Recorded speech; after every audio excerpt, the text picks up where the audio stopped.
Welcome back to మనం TV. నేను మీ పవన్ బెస్వాడ. ఈ రోజు ప్రపంచ స్టాక్ మార్కెట్లు తీవ్రమైన అస్థిరతను, ముఖ్యంగా పెద్ద ఎత్తున పతనాన్ని చవిచూస్తున్నాయి. దీనికి ప్రధాన కారణం అమెరికా అధ్యక్షుడు డొనాల్డ్ ట్రంప్ ఇటీవల ప్రకటించిన లిబరేషన్ డే తర్వాత విధించిన టారిఫ్లు.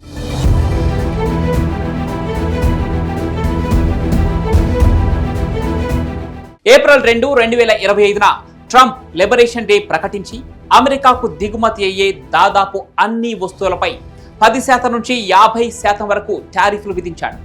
చైనాపై 34%, జపాన్పై 24%, వియత్నాంపై 46%, ఐరోపాపై 20% వంటి భారీ సుంకాలు ప్రకటించాడు. దీనికి ప్రతిగా చైనా ఏప్రిల్ 4న అమెరికా వస్తువులపై 34% టారిఫ్లు విధించింది. దీంతో ఈ 2 రోజుల్లోనే అమెరికా మార్కెట్లు ఊహించని స్థాయిలో కుప్పకూలాయి. డౌ జోన్స్ 9.48%, S&P 500 10%, నాస్డాక్ 11% పడిపోయాయి. 2 రోజుల్లో S&P 500 సుమారు $5 ట్రిలియన్ విలువను కోల్పోయింది. ఇది 2020 కోవిడ్ క్రాష్ తర్వాత అతిపెద్ద పతనం. ఈ రోజు నాటికి అమెరికా టారిఫ్ల ప్రభావం ఆసియా, ఐరోపా మార్కెట్లకు వ్యాపించింది. జపాన్లో నిక్కీ 225 సూచి 6.6% పడిపోయి 2023 చివరి స్థాయిలకు చేరింది. చైనాలో CSI 300 సూచి 6.3%, హాంకాంగ్లో హాంగ్ సెంగ్ 2.46% క్షీణించాయి. భారతదేశంలో సెన్సెక్స్ 3000 పాయింట్లు అంటే సుమారు 4% పడిపోయినట్లు చెప్తున్నారు. దక్షిణ కొరియా, తైవాన్, వియత్నాం వంటి ఆసియా మార్కెట్లు కూడా 5 నుంచి 10% మధ్య పతనం చవిచూశాయి. ఐరోపాలో STO XS 600 సూచి 8.44% పడిపోయి 5 ఏళ్లలో అతిపెద్ద క్షీణతను నమోదు చేసింది. ఈ పతనం వెనుక టారిఫ్ల వల్ల వాణిజ్య యుద్ధ భయాలు, ఆర్థిక మాంద్యం ఆందోళనలు ప్రధానంగా ఉన్నాయి. కంపెనీల దిగుమతి ఖర్చులు పెరిగి లాభాలు తగ్గుతాయని, వస్తువుల ధరలు పెరిగి జనం ఖర్చు తగ్గిస్తారని ఇన్వెస్టర్లు భయపడ్డారు. దీనితో పానిక్ సెల్లింగ్ జరిగింది. అమెరికా ఫెడరల్ రిజర్వ్ రేట్ కట్లను వేగవంతం చేయవచ్చని కొందరు ఊహిస్తున్నారు. కానీ ఫెడ్ చైర్ జెరోమ్ పావెల్ ఇంకా వేచి చూద్దామనే వైఖరిలో ఉన్నారు. ప్రపంచవ్యాప్తంగా ఆయిల్ ధరలు కూడా 7% పడిపోయి బ్రెంట్ క్రూడ్ $65.58, అమెరికా క్రూడ్ $61.99 చేరుకున్నాయి. ఇది 2021 తర్వాత అతి తక్కువ. ఇన్వెస్టర్లు స్టాక్స్ వదిలి బాండ్స్, గోల్డ్ వంటి సురక్షిత ఆస్తుల వైపు మళ్లారు.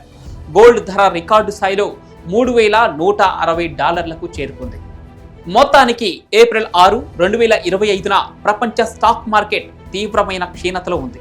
అమెరికా టారిఫ్లు, దానికి ప్రతిగా ఇతర దేశాల సుంకాలు, ఆర్థిక అనిశ్చితి కారణంగా ఈ పరిస్థితి ఏర్పడింది. ఇది 1987 బ్లాక్ మండేను గుర్తు చేస్తోంది. కానీ ఇప్పటి వరకు అంత తీవ్రంగా జరగలేదు. ముందు రోజుల్లో టారిఫ్ చర్చలు, ఆర్థిక సూచీలు ఈ పతనాన్ని ఎలా ప్రభావితం చేస్తాయో వేచి చూడాలి. మరి ప్రపంచ స్టాక్ మార్కెట్ కుప్పకూలితే భారత్కు ఏమైనా లాభం చేకూరుతుందా అంటే కొన్ని నష్టాలతో పాటు లాభాలు కూడా చేకూరుతాయని చెప్పాలి. లాభాల విషయానికి వస్తే ట్రంప్ అమెరికా అధ్యక్షుడిగా ఉంటూ చైనాపై పెద్ద ఎత్తున సుంకాలు విధిస్తే అమెరికా కంపెనీలు చైనా నుంచి బయటకు వచ్చి వేరే దేశాల్లో ఫ్యాక్టరీలు పెట్టాలని చూస్తాయి. ఇక్కడ భారత్కు ఒక మంచి అవకాశం వస్తుంది. మన దేశంలో మేక్ ఇన్ ఇండియా అనే పథకం ఇప్పటికే వస్తువుల తయారీని ప్రోత్సహిస్తోంది.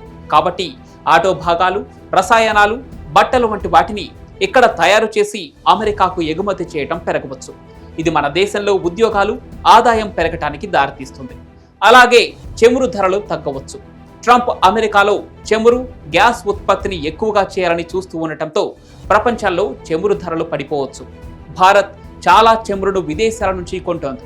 ధరలు తగ్గితే మనం దిగుమతులకు తక్కువ ఖర్చు చేస్తాం. దీనివల్ల దేశంలో వస్తువుల ధరలు పెరగకుండా ఉంటాయి. ఆర్థిక వ్యవస్థకు మంచి జరుగుతుంది.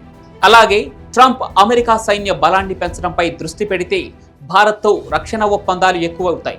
హెలికాప్టర్లు, ఆయుధాలు వంటి వాటిని మన దేశంతో కొనే అవకాశం ఉంది. ఇది భారత్లోని రక్షణ కంపెనీలకు లాభం తెచ్చి ఆర్థిక వృద్ధికి తోడ్పడుతుంది. చివరగా అమెరికా స్టాక్ మార్కెట్ సమస్యల్లో పడితే కొంతమంది పెట్టుబడిదారులు తమ డబ్బును భారత్ వంటి దేశాల్లో పెట్టాలని చూడవచ్చు. ఎందుకంటే భారత్ ఆర్థిక వ్యవస్థ ఎక్కువగా దేశీయ డిమాండ్స్ పై ఆధారపడి ఉంటుంది. ఇది మనకు ఒక బలం.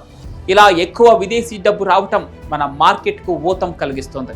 ఇక నష్టాల విషయానికి వస్తే అమెరికా స్టాక్ మార్కెట్ కుప్పకూలితే ప్రపంచమంతా ఆర్థికంగా కుదేలవుతుంది. భారత్లోని సెన్సెక్స్ నిఫ్టీ వంటి మార్కెట్లు కూడా దెబ్బతింటాయి. విదేశీ పెట్టుబడిదారులు తమ డబ్బును భారత్ నుంచి తీసివేస్తే మన స్టాక్ మార్కెట్ ఒక్కసారిగా కుప్పకూలిపోవచ్చు. ఇంకో పెద్ద నష్టం ఏమిటంటే ఎగుమతులు తగ్గటం. అమెరికా భారత్కు ఒక పెద్ద కొనుగోలుదారు. 2024లో మనం అమెరికాకు దాదాపు $77 బిలియన్ వస్తువులను ఎగుమతి చేశాం. ఐటీ సర్వీసెస్, ఔషధాలు, బట్టలు వంటివి ఎక్కువగా ఉన్నాయి. అమెరికా ఆర్థికంగా బలహీనపడితే అక్కడి ప్రజలు తక్కువ కొనుగోలు చేస్తారు. దీనివల్ల భారత కంపెనీల ఆదాయం తగ్గి ఉద్యోగాలపై ప్రభావం పడవచ్చు. ఒకవేళ అమెరికా డాలర్ బలపడితే భారత రూపాయి విలువ తగ్గుతుంది. ట్రంప్ విధానాలు, పన్ను తగ్గింపులు లేదా ఖర్చు పెంచడం ద్వారా డాలర్ను బలంగా చేస్తే భారత్ నుంచి దిగుమతులు ఖరీదవుతాయి. చమురు, ఎలక్ట్రానిక్స్ వంటి వాటికి ఎక్కువ డబ్బు చెల్లించాల్సి వస్తోంది. ఇది దేశంలో ధరలు పెరగటానికి కారణమవుతోంది. చివరగా ఐటీ రంగంపై ఒక పెద్ద దెబ్బ తగిలే అవకాశం ఉంది. భారత ఐటీ కంపెనీలు టీసీఎస్, ఇన్ఫోసిస్ వంటివి అమెరికా నుంచి ఎక్కువ ఆదాయం పొందుతున్నాయి. అమెరికా ఆర్థికంగా కష్టాల్లో పడితే ఈ కంపెనీలకు ఆర్డర్లు తగ్గి లాభాలు తగ్గిపోవచ్చు. ఇది భారత్లో ఉద్యోగాలను, ఆర్థిక వృద్ధిని ప్రభావితం చేస్తోంది. ట్రంప్ వల్ల అమెరికా స్టాక్ మార్కెట్ పడిపోతే భారత్కు కొన్ని లాభాలుంటాయి. కొత్త ఎగుమతి అవకాశాలు, తక్కువ చమురు ధరలు, రక్షణ ఒప్పందాలు వంటివి. కానీ నష్టాలు కూడా తప్పవు. మార్కెట్ అస్థిరత, ఎగుమతులు తగ్గటం, రూపాయి బలహీనత వంటివి ఉండవచ్చు. చివరికి ఏది ఎక్కువ ప్రభావం చూపుతుందనేది ట్రంప్ ఏం చేస్తాడు, భారత్ ఎలా స్పందిస్తుంది అనే దానిపై మాత్రమే ఆధారపడి ఉంటుంది. కాబట్టి ప్రస్తుత స్టాక్ మార్కెట్ పతనం ఒక నాణెం రెండు వైపుల లాంటిది. లాభం, నష్టం రెండూ ఉంటాయి.